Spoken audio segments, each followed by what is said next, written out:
Welcome back to the First Off in My Opinion podcast. You know how we Tom Swoop. Turn this up.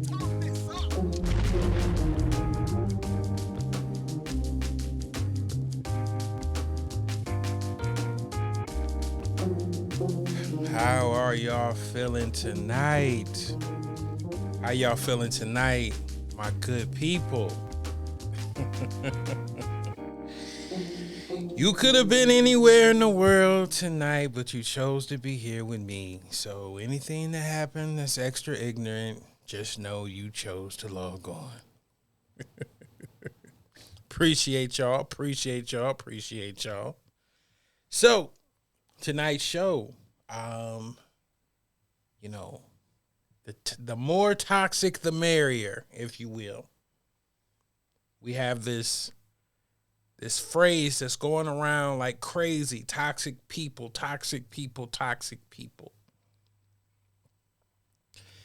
You know, is it a fad? Is this just some overgeneralization? Is this a real thing?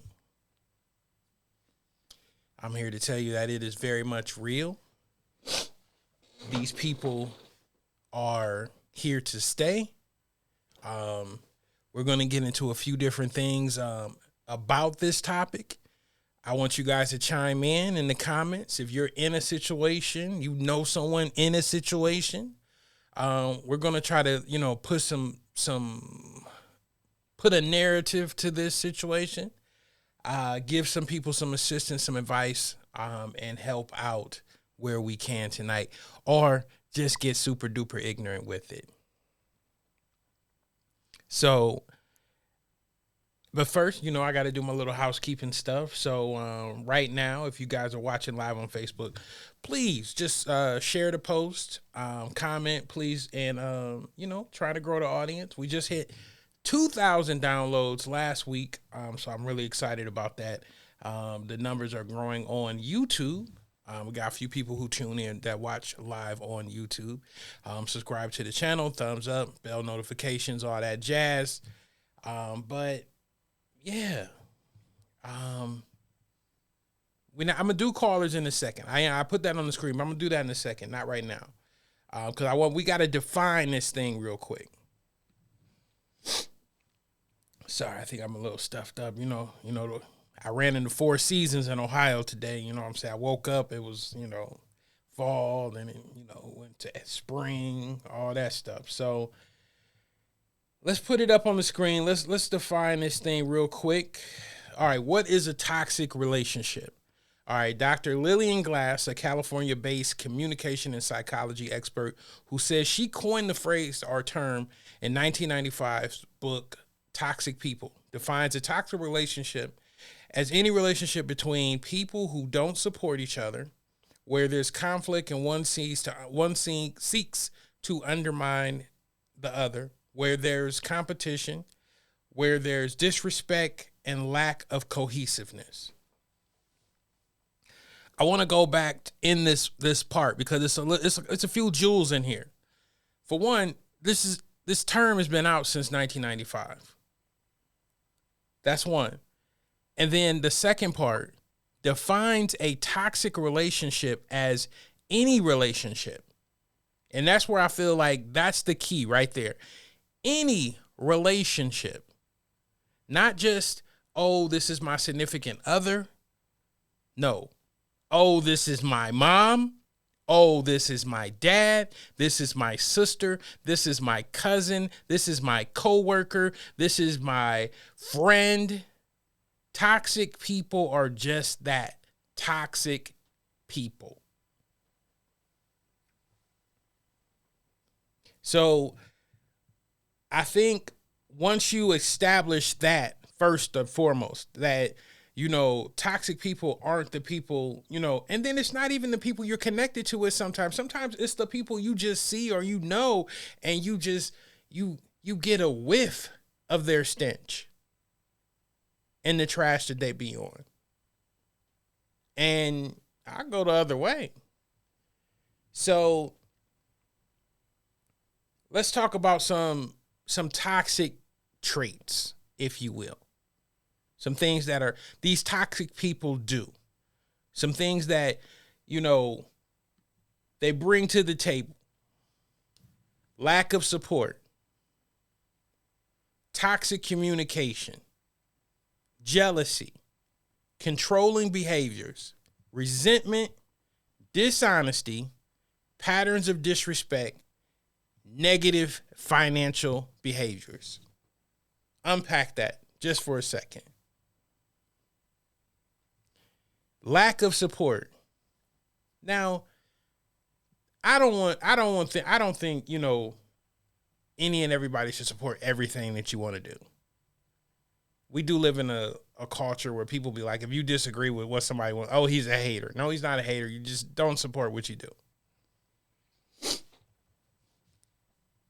But it's the type of, are you working against me? Are you trying to purposely undermine me? Are you trying to knock my legs underneath me? That's when I think you start getting to toxic behaviors. Like when somebody on purpose is trying to do something counterproductive to what your goal is. Now, it's one thing. You may disagree with what I'm trying to do. That's fine. This is America. You can disagree with me, but are you purposely having an agenda? You woke up this morning. You said, you know what? I am going to try to sabotage what Tom has going on purpose. Excuse me. That's a toxic behavior. That's a toxic behavior. Toxic communication. Everybody has these things or knows these people who talk to you crazy on purpose. Whether they try to talk down to you, whether they try to belittle you, whether they try to, basically make you think you're stupid. And they're doing this on purpose. It's almost like a bullying tone.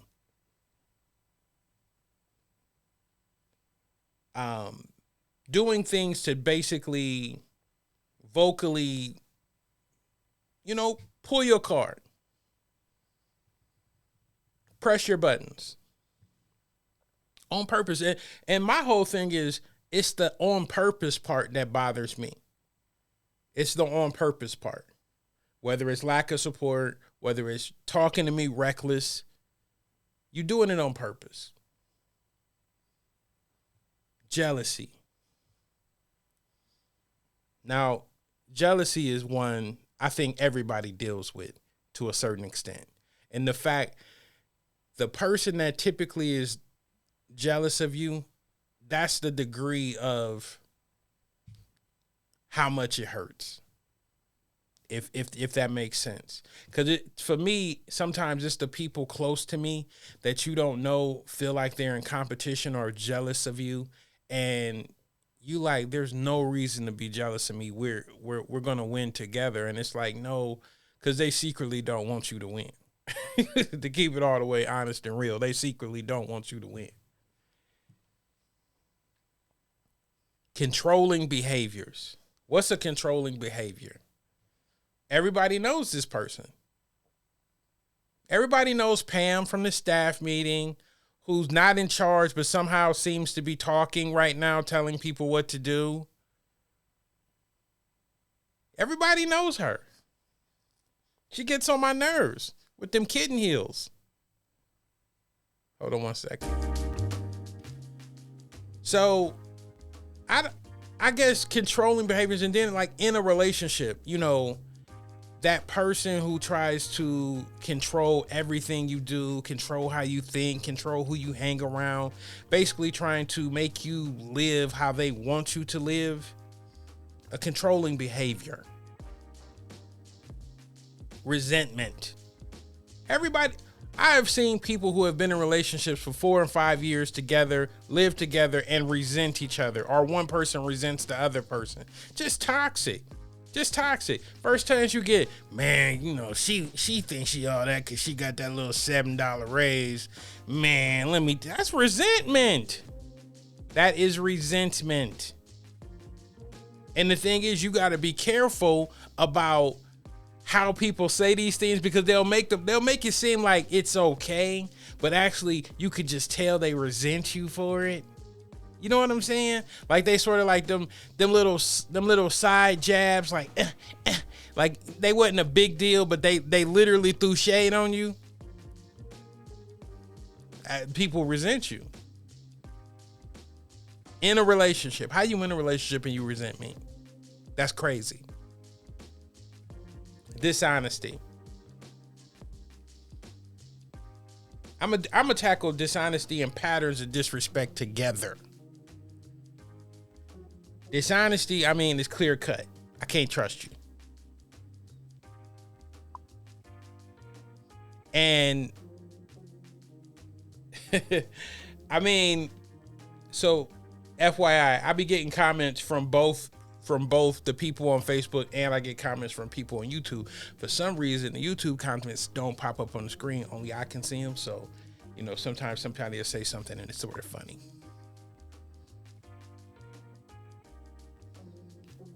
Hold on, let me see what my friend said.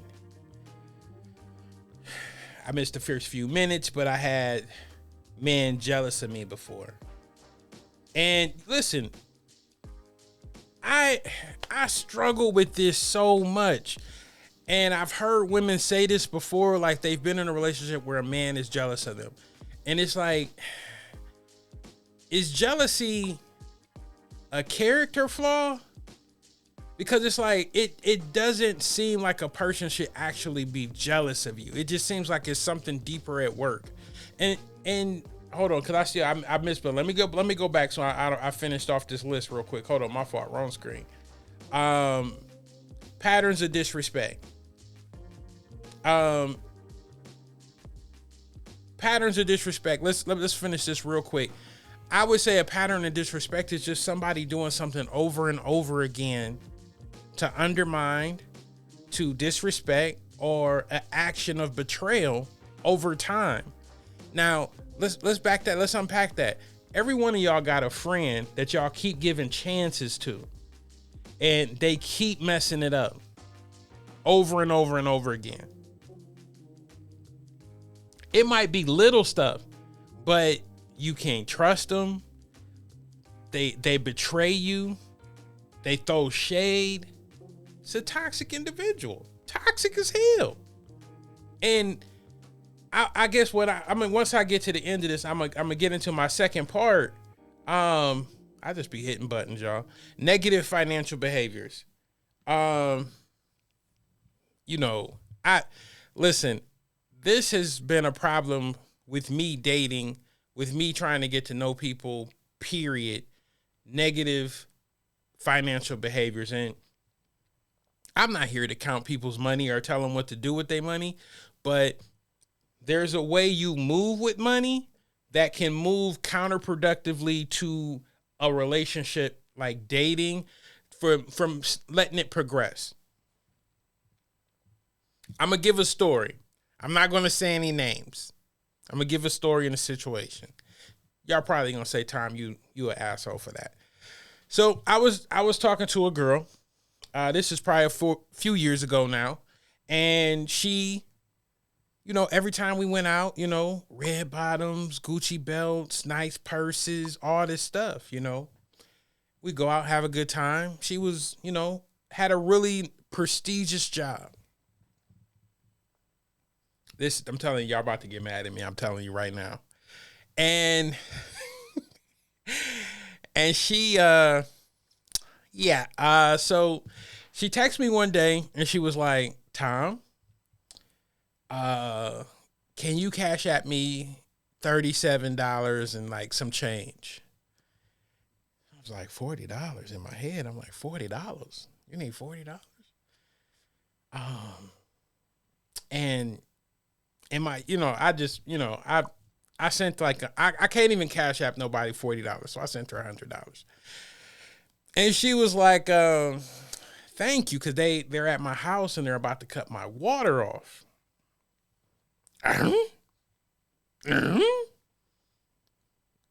What? They about to do what? And in my head, instantaneously, I swear to God, and maybe this is just my logic. I am like one of the people where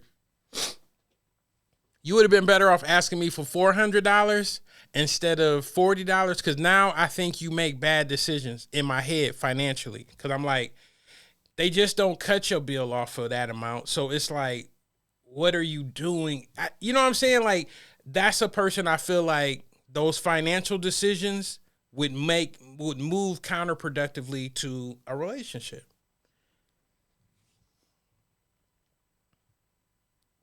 Hold on a second. Let me see. Cause let me see. Why you be choosing wrong so much? Cause you have a ton of these stories. Friend, do we need to do an intervention show for you? Listen, it's, we're going to get on time one show. One show we are going to do a time intervention. I'm going to actually let somebody else host it. And then I'm going to be the caller who call in. I'm going to really be sitting over there. And I'm going to break it down. I'm going to let somebody try to break me down. Because sometimes you do got to step out of the situation if you're really trying to move forward in your own situation. Yes, Lord.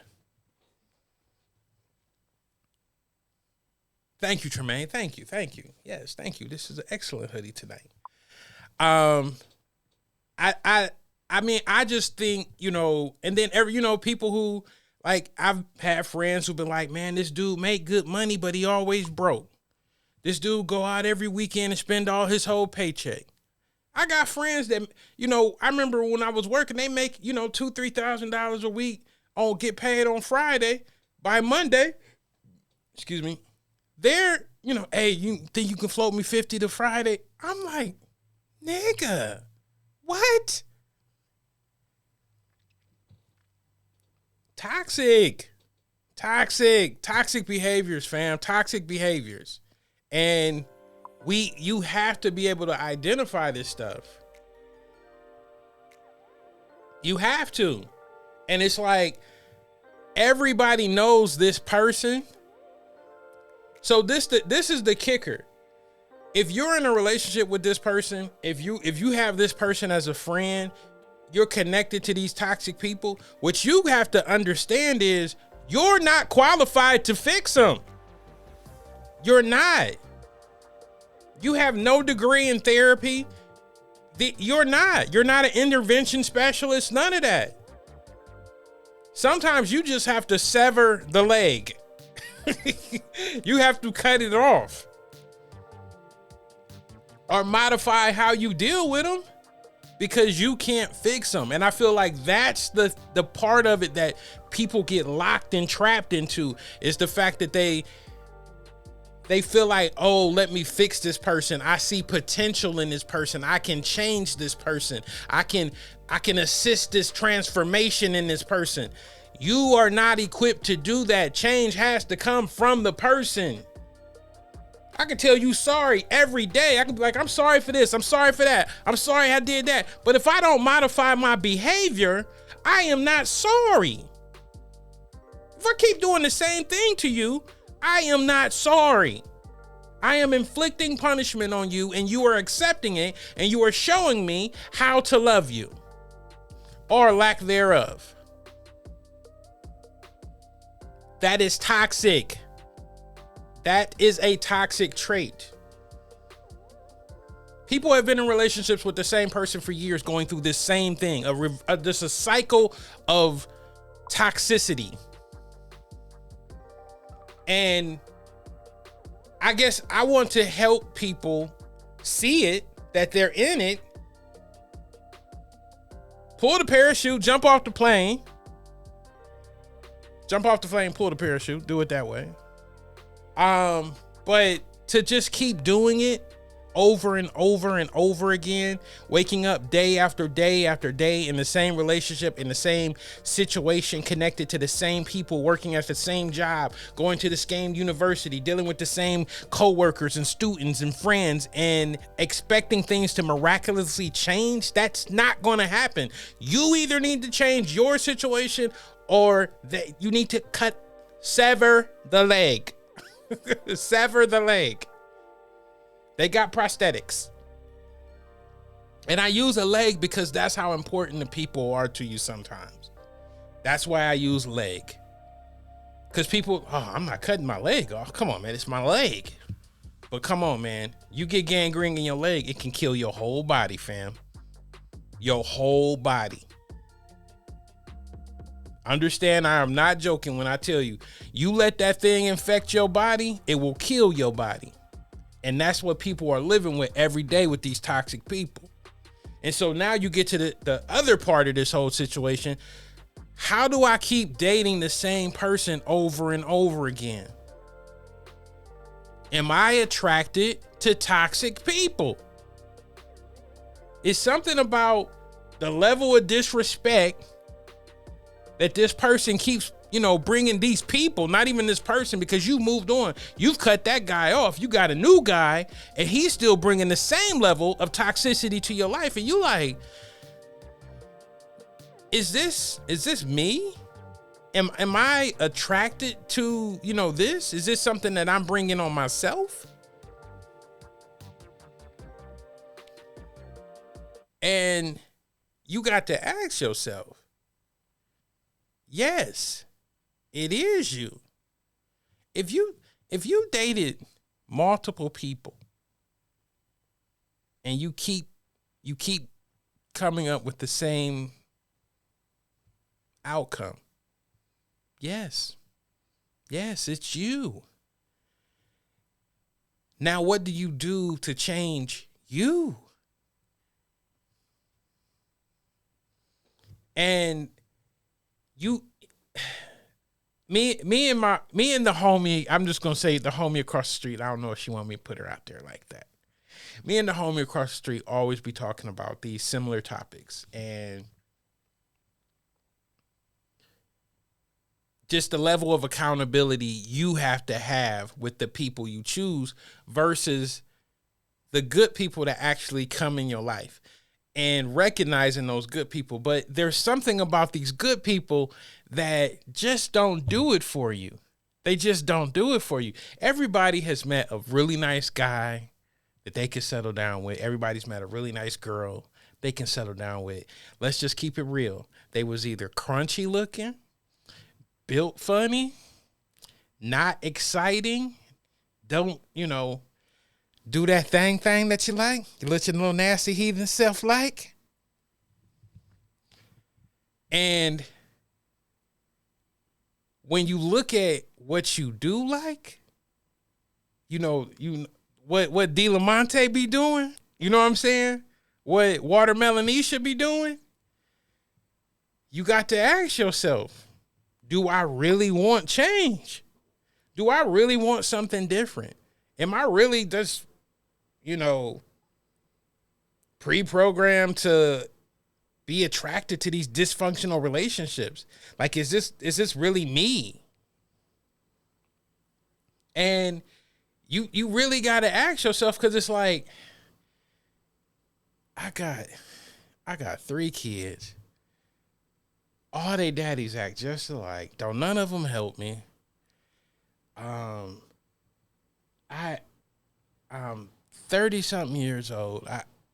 The guy I'm talking to, he knew, and he acting like he was the first one, and I'm somehow in this.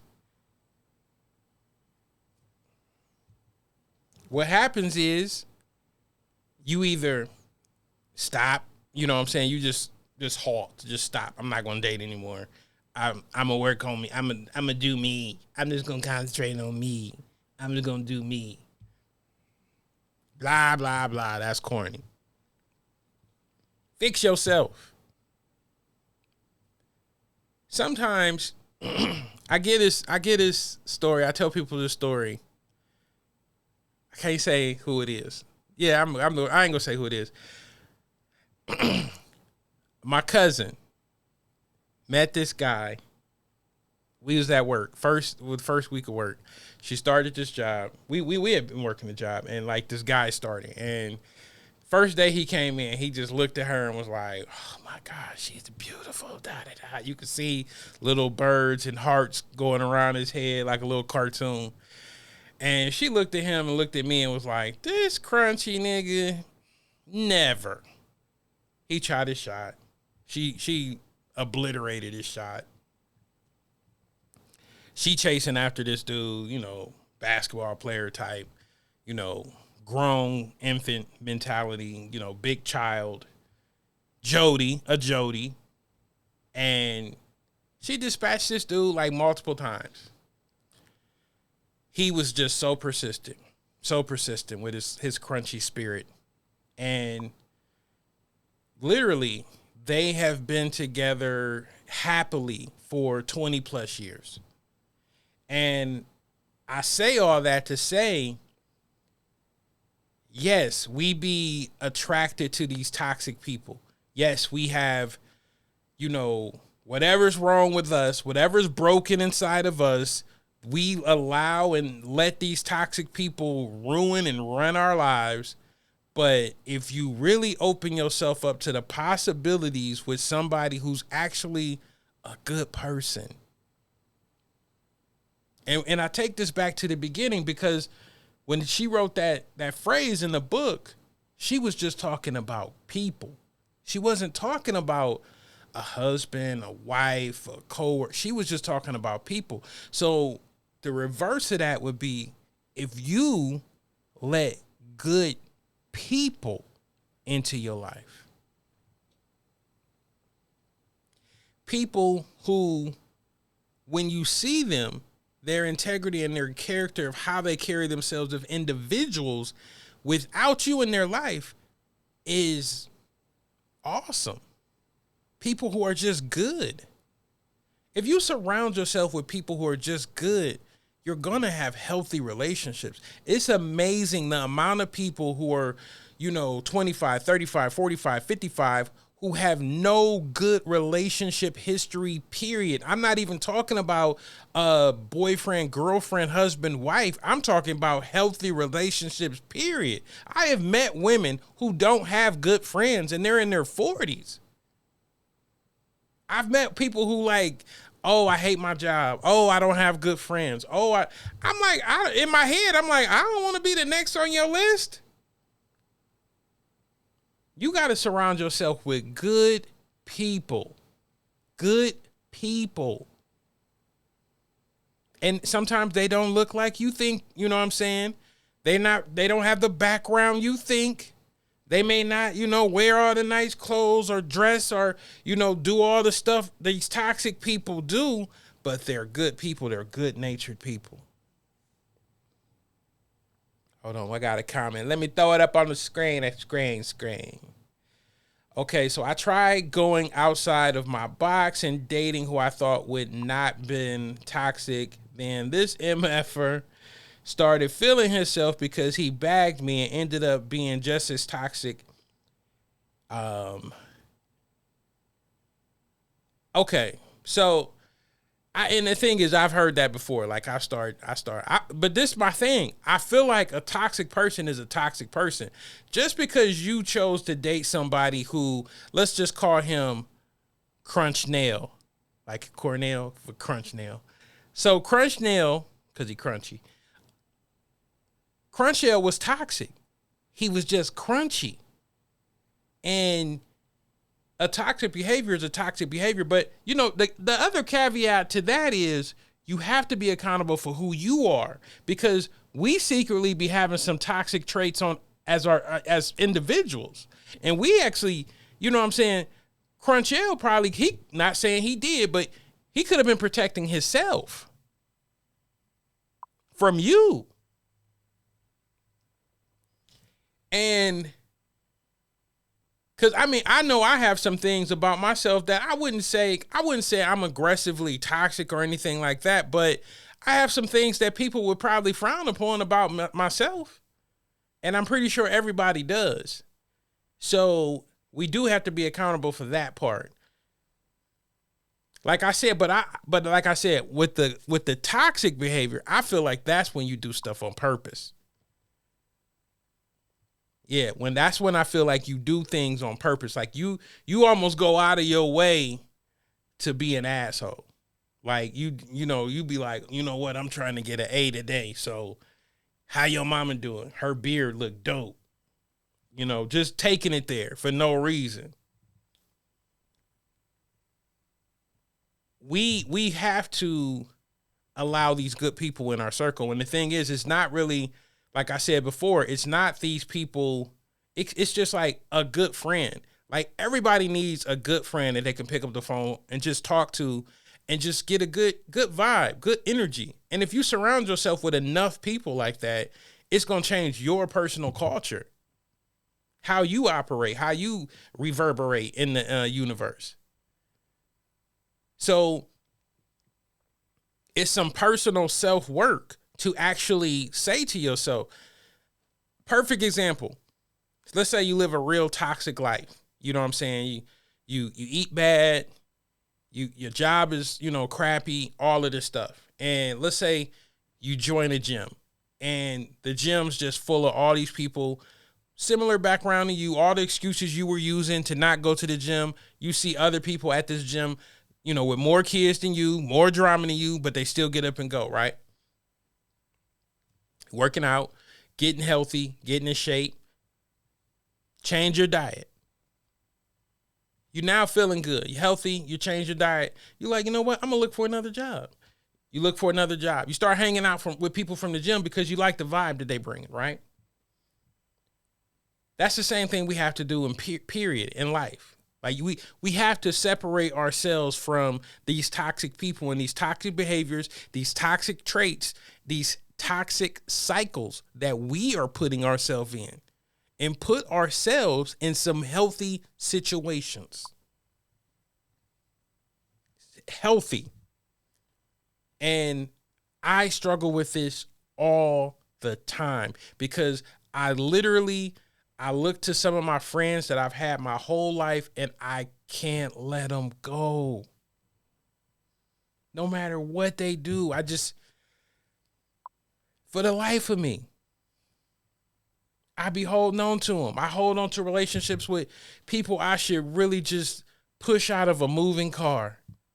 That's how much damage they've done to me. How much damage they continually done to me. To continue, basically. And you have to, people, when I tell you, you have to get these people out your life or you will be stagnant. You will be stuck in place. You will be forever carrying their water. You have to get rid of these people.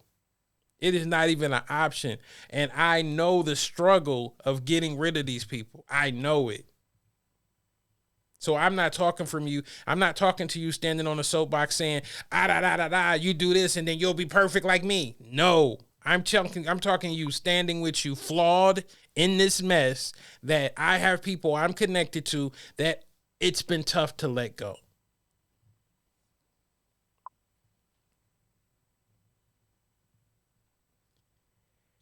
Listen, I can give you some tips. My cutoff game is strong.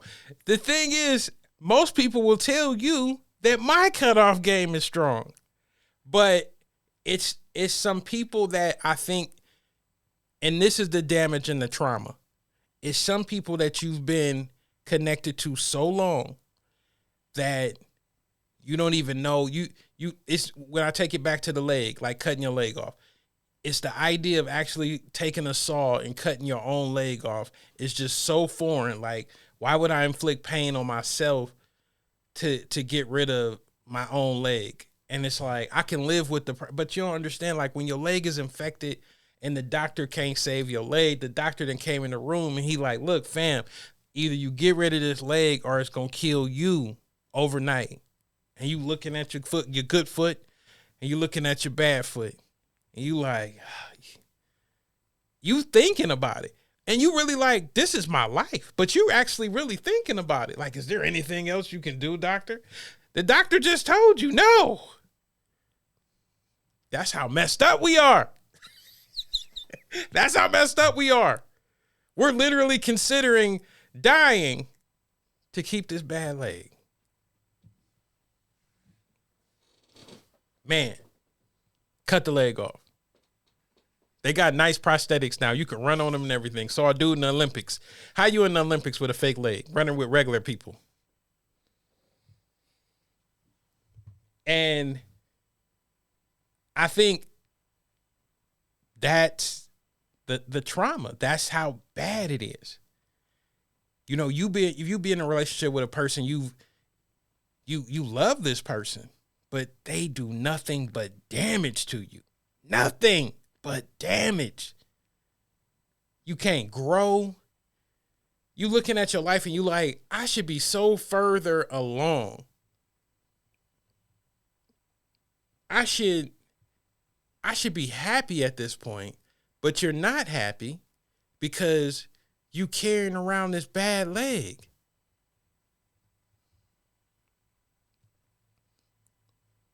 How do I get rid of this leg? How do I come to grips with the fact that I got to cut this leg off? And I really feel like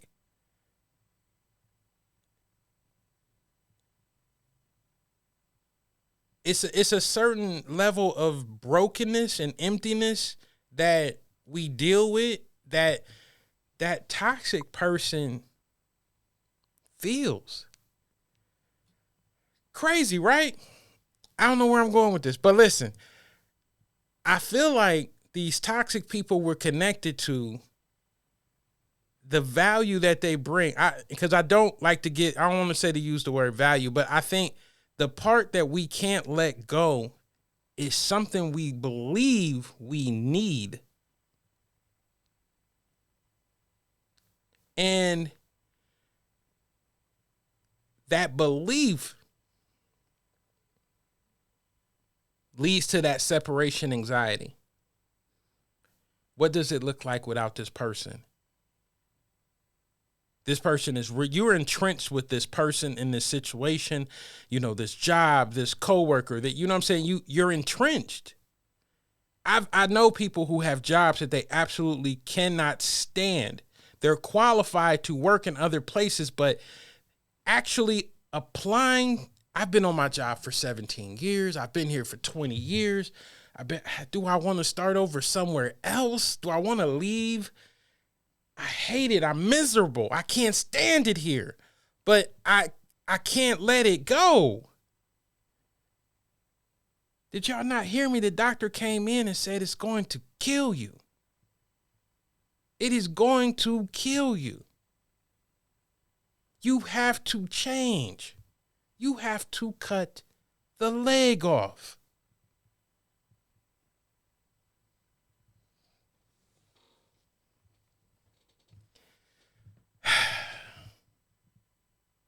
I don't ever, and the thing is, I do this show to have a creative dialogue with my people. But I'm telling you, I deal with this stuff myself. I know these people. I've had that job. I know y'all see me riding around town looking like an absolute fabulous superstar, but no. I used to be on the back of a trash truck throwing trash every day, 4:30 a.m. Hated it. Hated it. Hate ain't even a word. And it was like going to school going to work and just being an alien. Like everybody else was just happy to be there. And I was just, oh my gosh. Y'all do know what we throw trash, right? Like it was so frustrating. So frustrating. And everywhere, you better not quit that good job. That's a good job. You got benefits, retirement, insurance, and everything. You can do all this.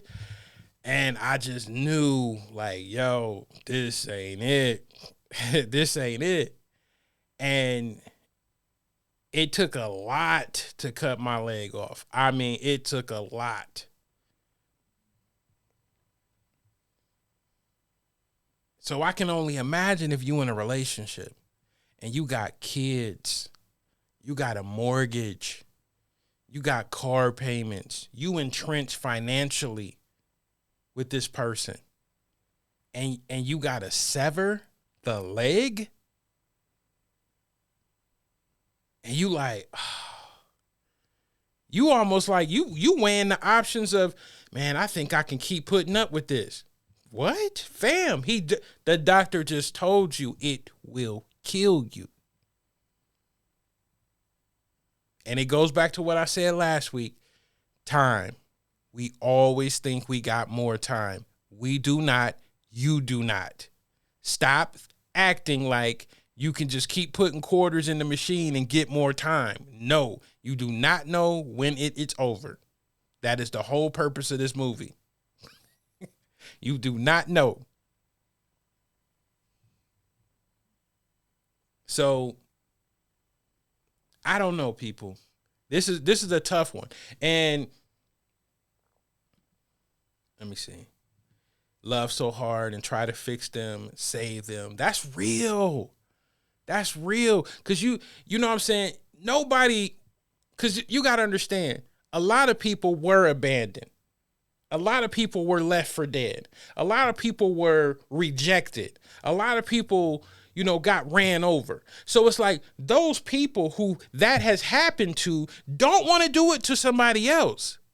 But you have to understand that sickness will kill you.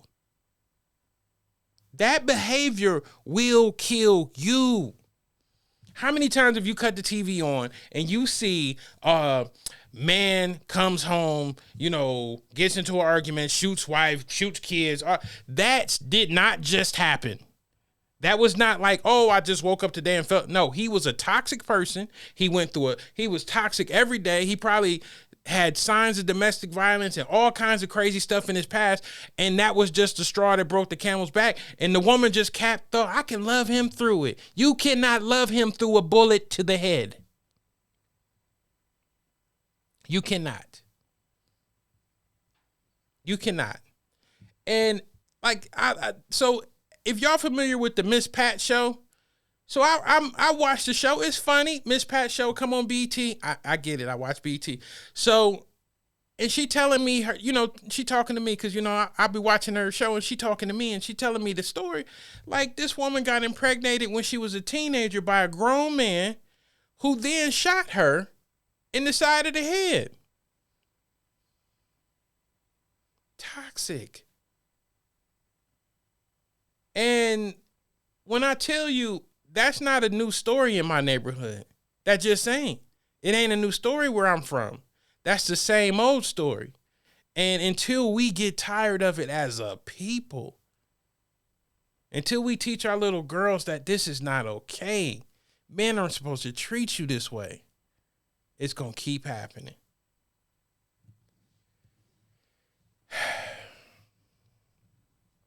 Look, I just want, if you watching tonight, if you listening on the podcast, it's people out there who can help you. Reach out, surround yourself with good people, and try every day. If you can't break loose all at once, just try a little bit every day. But remember, you're not in control of time, and you have to make a decision to get this toxic individual out of your life. The toxic situation, toxic job, get it out of your life. Cut the leg off. I'm going to leave y'all with this. God puts everything you want right outside of your reach. It's up to you to extend and grab it. And sometimes it's just that simple when it comes to changing your circumstances and changing the people in your life. You have to extend outside of your normal box and reach out and grab change. My name's Tom Swoop. This is the First Off in My Opinion podcast. I want to thank you guys for tuning in, and I will see you next Monday. Keep it gangster in them streets, baby.